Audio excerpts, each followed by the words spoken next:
Hello, I'm Anna Kasatkina and you're watching the latest InstaForex news.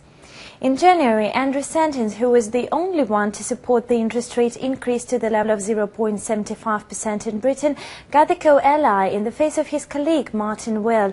Basing on the recent comments, Charlie Bean, the Deputy Governor of the Bank of England, is considered the most probable new adherer of this measure. The advocates of the tight plan in the Monetary Policy Committee can point to the data which sustain their belief that the economy is able to cope with a slight interest rates advance, which they support in order to withstand the growing inflation. In December, the inflation amounted to 3.7%. The minutes of the January session of the Bank of England demonstrated that other members of the committee had been close to joining Santins and Will, although they had been unaware of the sudden GDP plunge in Great Britain. The followers of the tight monetary policy state that a small enhancement is needed for the bank in order not to be forced to increase the rate significantly in the end.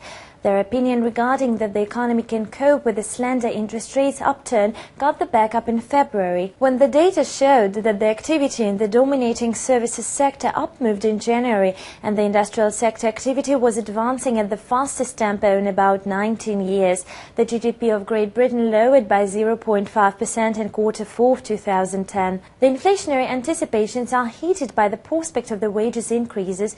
The recent research of the consulting company Income Data Services demonstrated that in some economic sectors, including the industrial and financial services sector, the negotiations about high salaries are being held. On Wednesday, the Confederation of the British Industry released the forecast in accord to which the tempo of the wages enhancement will exceed the consumer price inflation in 2012. Thank you for watching the latest InstaForex news. Goodbye.